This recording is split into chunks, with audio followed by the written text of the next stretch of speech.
vamos a ver la tercera parte de este mensaje del Sermón del Monte que trata sobre los dos caminos. Y les recuerdo algo de lo que hemos visto ya en las dos clases anteriores, teniendo en mente que aquí estamos tomando en cuenta siempre de la segunda Pascua a la tercera Pascua.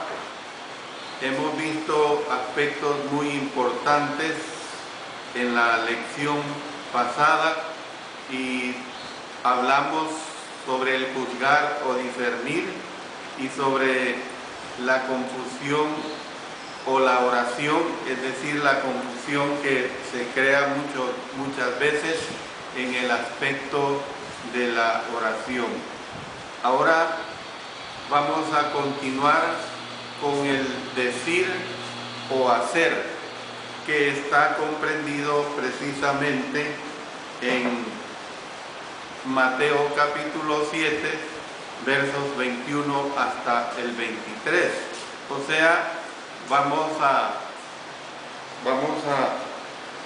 tomar en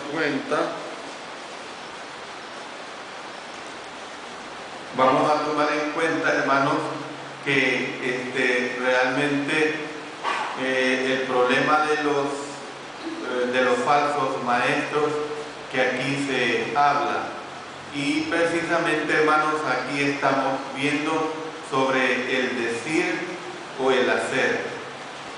Y una de las interrogantes que nos podemos hacer, hermanos, es si saben todos los falsos profetas que esto es lo que ellos son.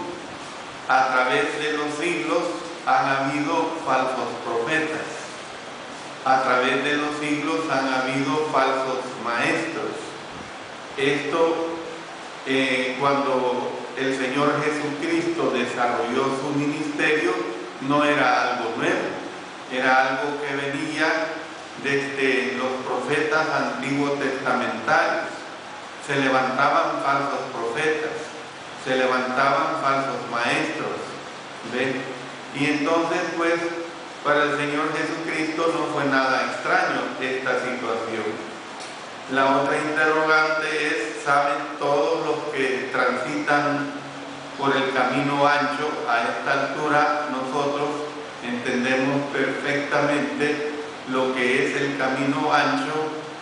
Entonces, ¿saben todos los que transitan por el camino ancho que este es el camino que lleva a la perdición? Bueno, aparentemente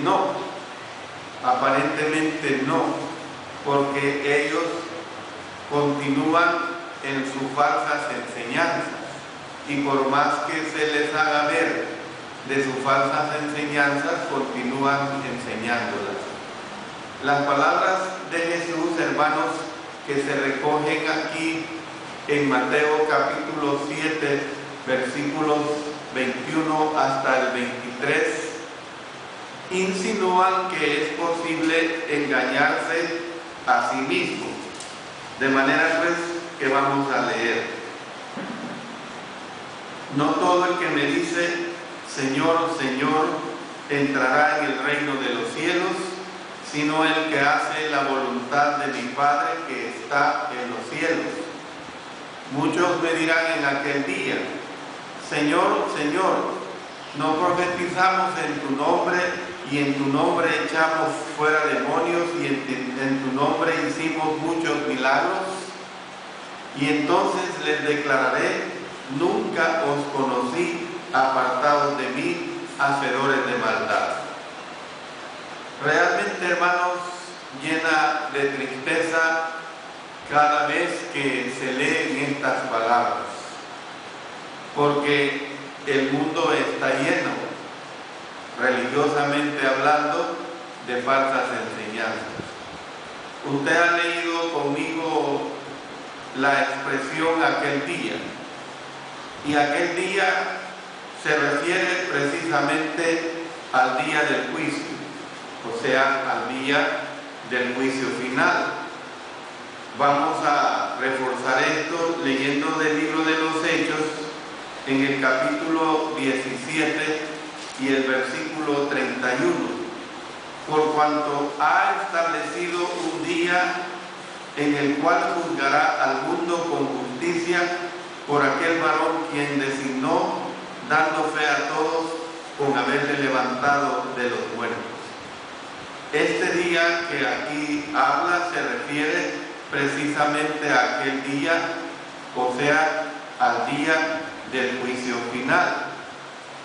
En esta ilustración cabe, hermanos, preguntarse si los que así protestaban en realidad habían hecho todo lo que afirmaban.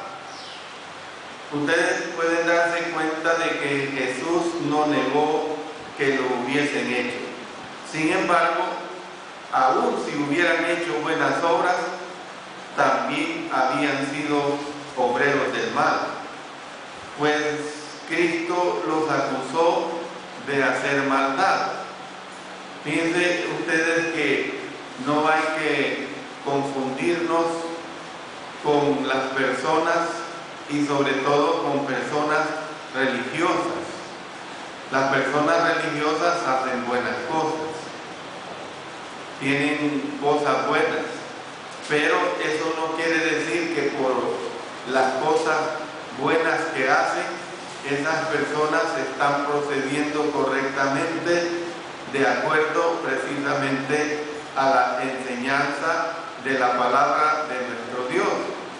¿Qué obras exactamente hicieron estas personas? Es algo que tiene relativamente poca importancia.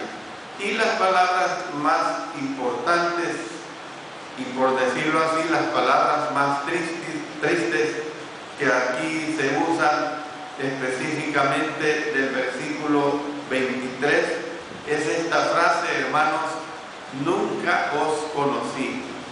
Eso es algo verdaderamente terrible. Es algo que ninguno de nosotros aquí presentes debería de pensar que las va a recibir de parte de nuestro Señor el día del juicio final. Es algo que deberíamos de pensar que el Señor no nos niegue. Decir nunca os conocí de parte del Señor es algo verdaderamente muy, muy duro.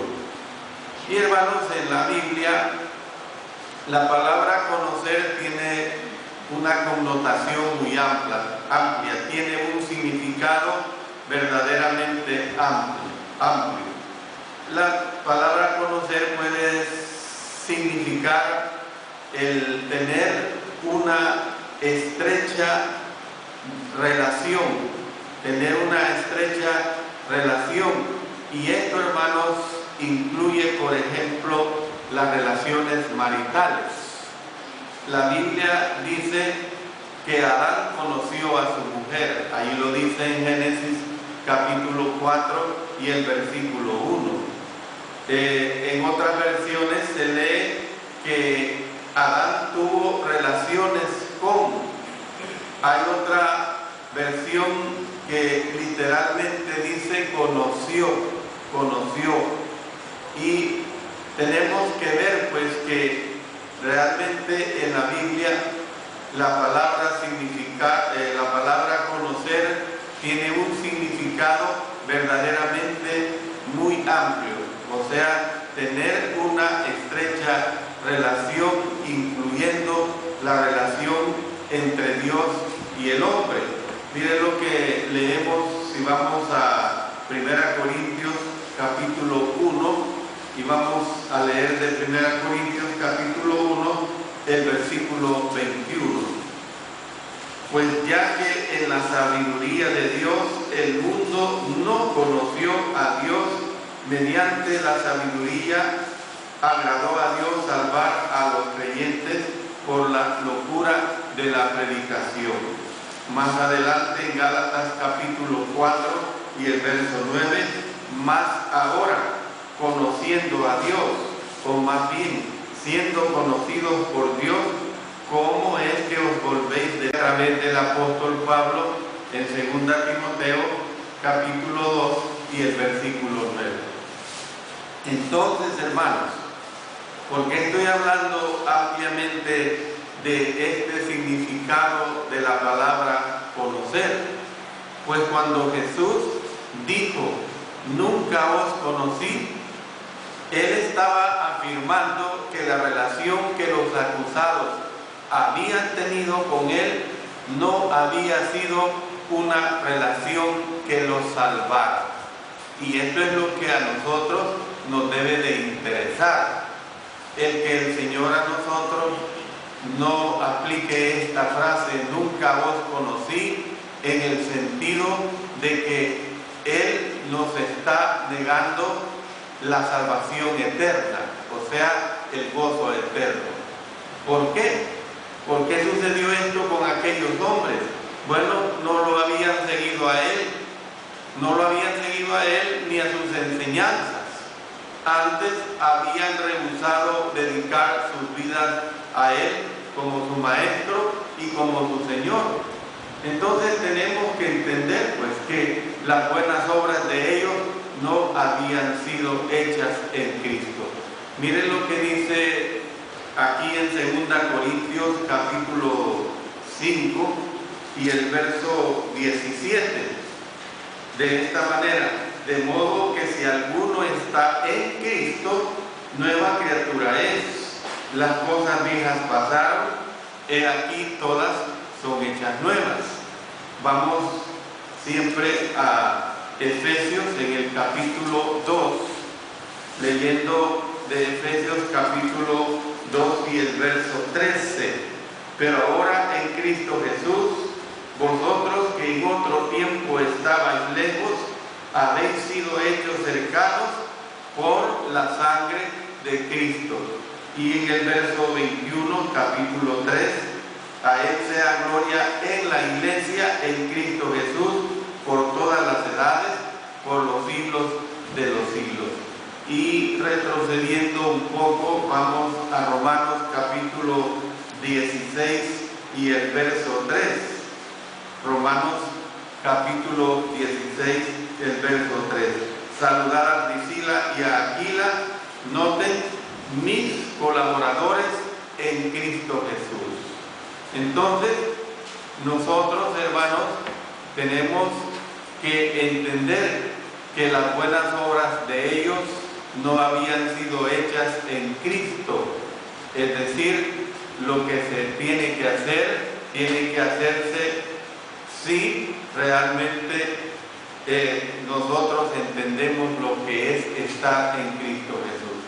Entonces, hermanos, ¿cómo podemos estar seguros de que Jesús nos conoce? Esa es la interrogante que se nos viene a nuestra mente. ¿Cómo es que podemos nosotros estar seguros de que Jesús nos conoce? Bueno, podemos también preguntarnos, ¿bastará adorarle de labios? ¿Bastará a decir del Señor, yo creo en el Señor, yo creo en lo que Él ha revelado, yo creo en las maravillas contenidas en las Sagradas Escrituras? ¿Bastará con decirle Señor, Señor? Bueno, la respuesta es un rotundo no, porque Él lo ha dicho aquí en esto que Él estaba enseñando a sus discípulos. Cristo dijo que debemos hacer la voluntad de Dios, y esa es la realidad. Tenemos que hacer la voluntad de Dios, o sea, en otras palabras, hacer su voluntad. Entonces, es perfecta obediencia lo que pide. La respuesta también nuevamente es no, pues tal obediencia perfecta es imposible. El apóstol Pablo dice, por cuanto todos pecaron, están destituidos de la gloria de Dios. Sin embargo, si deseamos estar seguros de que Jesús nos conoce, haremos lo que el Señor nos manda para llegar a ser cristianos.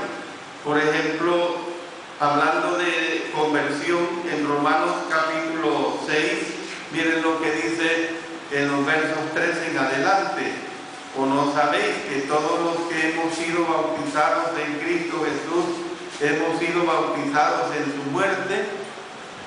Porque somos sepultados juntamente con Él para muerte por el bautismo, a fin de que como Cristo resucitó de los muertos por la gloria del Padre, así también nosotros andemos en vida nueva.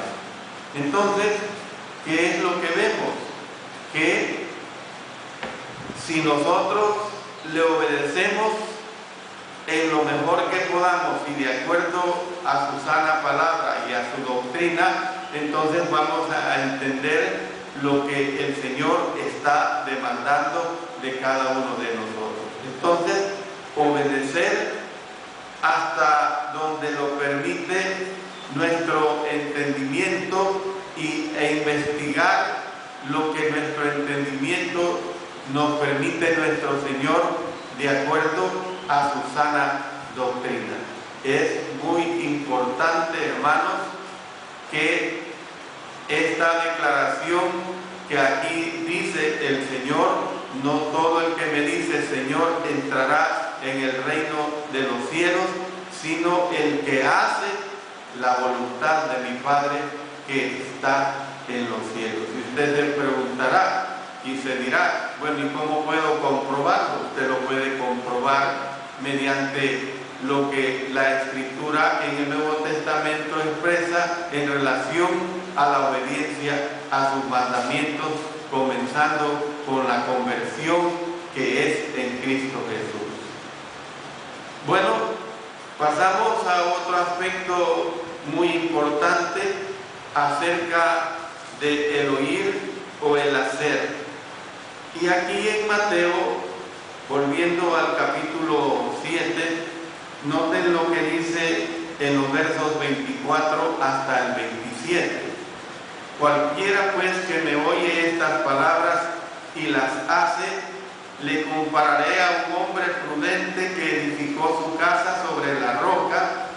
Descendió lluvia y vinieron ríos y soplaron vientos y golpearon contra aquella casa y no cayó porque estaba fundada sobre la roca. Pero cualquiera que me oye estas palabras y no las hace, le compararé a un hombre insensato que edificó su casa sobre la arena. Y descendió lluvia y vinieron ríos y soplaron vientos y dieron con ímpetu contra aquella casa y cayó y fue grande su ruina. Hermanos, hemos visto que las palabras finales del Sermón del Monte enfatizan precisamente la necesidad de obedecer a Cristo. Eso es bien importante que lo entendamos, que es necesario que nosotros, para decir que andamos en Cristo, tenemos que obedecer a Cristo Jesús.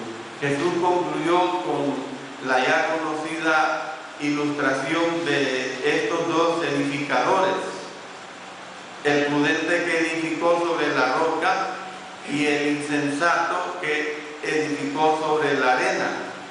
Y ustedes pueden notar que es al primero que dijo Jesús a quien se puede comparar el hombre prudente que oyó sus palabras, que hizo caso de sus palabras y las hizo. Y luego en comparación con el segundo, que la persona que fue negligente, o sea, la persona que no hizo nada. La versión del escritor Lucas, hermanos, amplía la ilustración diciendo que el primer hombre cavó y ahondó. Noten, el primer hombre dice que cavó y ahondó. O sea, el cristianismo, hermanos,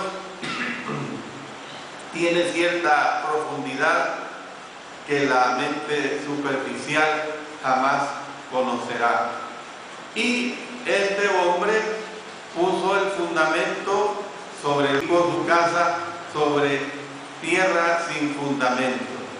Y claro, el Señor Jesucristo había aprendido de su padre el oficio de la carpintería, o sea, él estaba relacionado con los oficios completamente relacionados con el ir y venir de la vida diaria. Y como carpintero que era, en cierto sentido, él podemos decir que entendía la importancia de poner un fundamento sólido. Sin embargo, podemos decir que aún los que tienen poca o ninguna experiencia en construcción pueden apreciar que una casa necesita un fundamento sólido. Cualquiera de nosotros adultos, me refiero a los adultos, ya con una madurez, podríamos pensar de los 20 años en adelante, o hay jóvenes que tienen una madurez precoz, una madurez ligera, pero hablemos de adultos de los 20 años en adelante. Podemos entender que cuando se está construyendo se puede ver con facilidad cuando una construcción se está haciendo con mal fundamento. Entonces, hermanos, ¿qué es lo que tenemos que entender? Que toda vida necesita un buen fundamento. Y aquí, en esta lección que el Señor estaba dando a sus discípulos, los estaba formando para ello. Ustedes tienen que tener un buen fundamento en sus vidas. Es lección que estaba siendo transmitida para nosotros en nuestros tiempos actuales. Una de las tragedias de nuestra era es que tantas vidas se edifican sobre fundamentos débiles, podemos decir sobre arenas movedizas. Nosotros aquí en nuestra orografía, o sea, la orografía es como está constituido nuestra tierra geográficamente hablando. Nosotros acá no podemos entender y contemplar de ojos lo que son realmente las arenas movedizas. Estar en arenas movedizas es porque la persona o cualquier objeto que pone un pie en una arena movediza es porque se va a hundir. Entonces, hermanos, una de las tragedias de nuestra era es que tantas vidas se edifican sobre arenas movedizas. ¿De qué, hermanos? Sobre arenas movedizas de la opinión humana.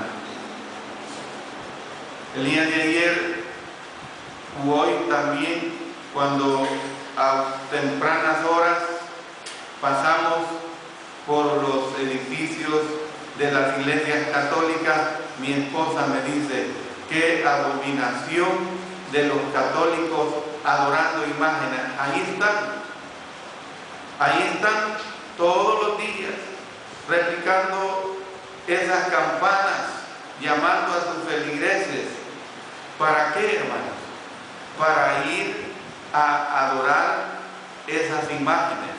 Esas son las arenas movedizas. Hermanos, eso no es tener un fundamento en la sagrada palabra de nuestro Dios. Toda vida necesita un fundamento, pero ese fundamento debe estar basado en Cristo Jesús, en su palabra, en su doctrina. ¿Y dónde encontramos su doctrina? En el Nuevo Testamento. Ahí está claro. No se necesitan estudios avanzados, títulos avanzados. No se necesita ser llamado un teólogo para entender la sencillez del mensaje del Señor Jesucristo. Se necesita nada más mente y corazón y el deseo de escudriñar la palabra de nuestro Dios. Por eso tenemos que ver que una de las tragedias de nuestra era es esa situación de esos fundamentos tan terribles. Nuestras vidas, hermanos, necesitan el firme fundamento de Jesús y su palabra.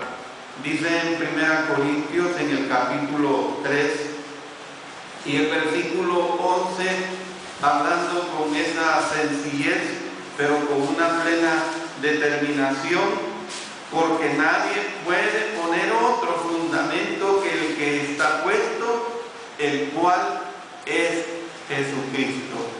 En Efesios capítulo 2 y el versículo 20 también hay una declaración tan clara, tan enfática del apóstol Pablo, edificados sobre el fundamento de los apóstoles y profetas, siendo la principal piedra del ángulo Jesucristo mismo. Nadie más. Jesucristo es y debe ser el fundamento que nosotros necesitamos tener. Es posible tener esta estabilidad si hacemos, y únicamente si hacemos la voluntad de nuestro Señor Jesucristo. Y ahí está su palabra. Está revelada, no está escondida, no es un misterio. Desde que el Espíritu Santo fue derramado sobre los apóstoles el día de Pentecostés y que por voz del apóstol Pedro, juntamente con los 11 apóstoles, comenzó a predicar el primer sermón del Evangelio. Desde entonces esa doctrina se ha revelado a la humanidad. Que la humanidad no lo toma, ese no es nuestro problema. El problema es que la humanidad no le gusta investigar con la sencillez que tiene la palabra de nuestro Señor. Entonces, hermanos, el contraste que presenta este pasaje es lo que decía anteriormente, entre hacer y no hacer. Una cosa es hacer, otra cosa es hacer. Por eso las palabras de Jesús en la versión de Lucas siguen desafiando a los que desean ser discípulos. Dice: ¿por qué me llamáis Señor, Señor, y no hacéis lo que yo digo? Lucas capítulo 6, verso 46. Es como cuando el hijo pretende ser sumiso al padre. Sí, papá, sí, yo te estoy oyendo, pero solo le está oyendo. Pero el hijo hace todo lo contrario a lo que el padre le está diciendo, a lo que su madre le está instruyendo. Sí, papá, sí, mamá, pero sus hechos hacen todo lo contrario a esa educación. Las palabras de Jesús en esa versión de Lucas siguen desafiando a los que desean ser discípulos. ¿Por qué me llamáis Señor, Señor, y no hacéis lo que yo digo?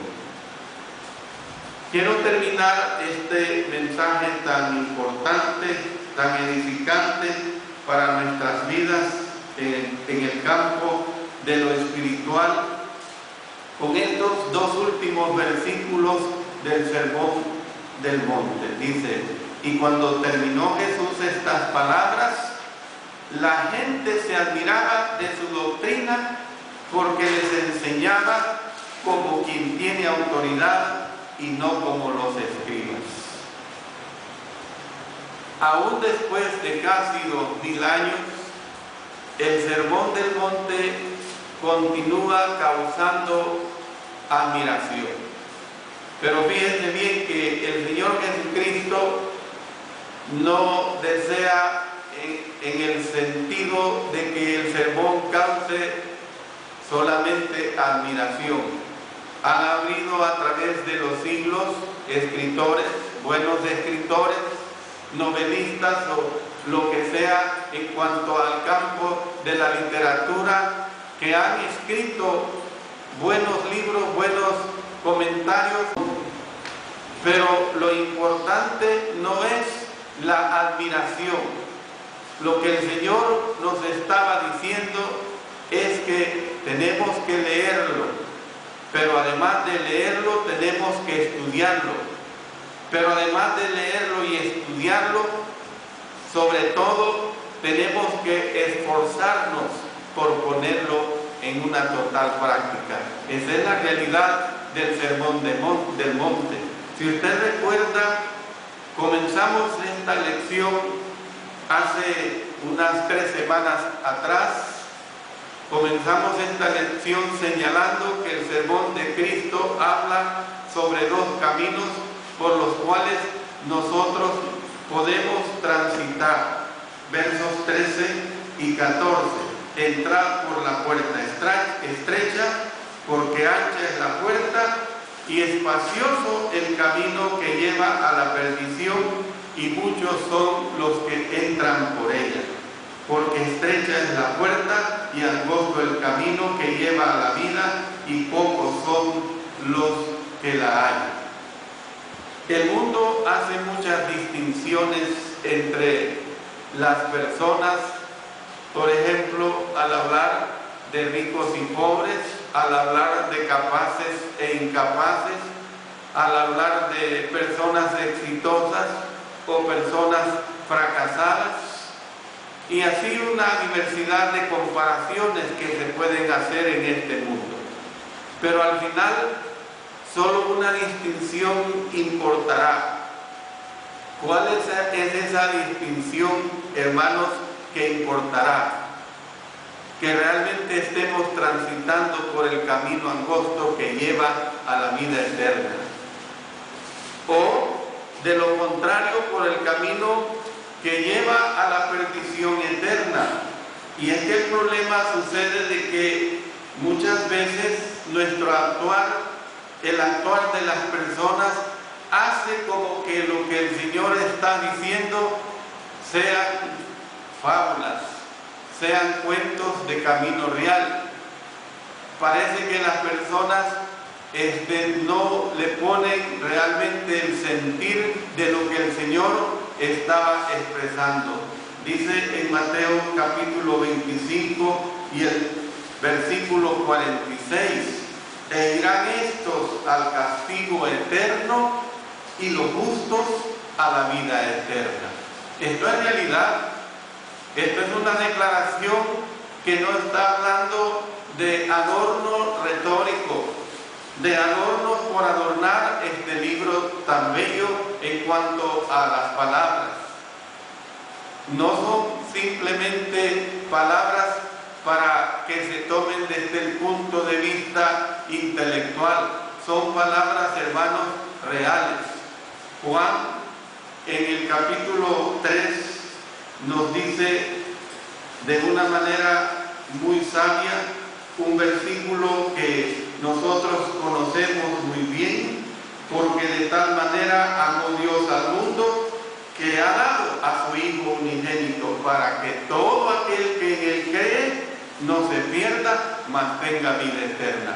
El problema está que cuando dice que todo aquel que en Él crea, se piense de que es una creencia de meterle en la cabeza y punto. Pero cuando está diciendo para que todo aquel que en Él crea, está diciendo para que todo aquel que en Él crea le obedezca. Todo aquel que en Él crea haga su voluntad. Ya lo hemos estudiado en esta lección y todo el contenido de estos 3 mensajes que se ha presentado. En Romanos, en el capítulo 2, también expresa en los versos 7 y 8 este mismo sentir. Dice: vida eterna a los que, miren, perseverando en bien hacer, buscan gloria y honra e inmortalidad, pero ira y enojo a los que son contenciosos y no obedecen a la verdad, sino que obedecen a la injusticia. Hermanos, tenemos que ver pues que la pregunta candente que debemos hacernos cada uno de nosotros es esta: ¿por cuál camino estoy transitando yo? ¿Cuál es el camino que yo realmente estoy llevando? ¿Por cuál camino, le hago esta interrogante a usted, está transitando usted? Repito, la palabra nos encara con lecciones que tenemos que hacer, nos encara con elecciones que nosotros tenemos que hacer, elecciones que llevarán a la vida o a la perdición. Eso usted lo decide. Cada uno de nosotros, aún los que ya estamos en el camino de nuestro Señor, tenemos que seguir luchando para que esta elección sea una elección que nos lleve a la vida eterna. O usted también, que ha encontrado el camino del Señor, que ha hecho esta elección, usted puede dejarla y llevar al camino, llegar a ese camino de la perdición. Pero claro que nuestra lucha no es esa.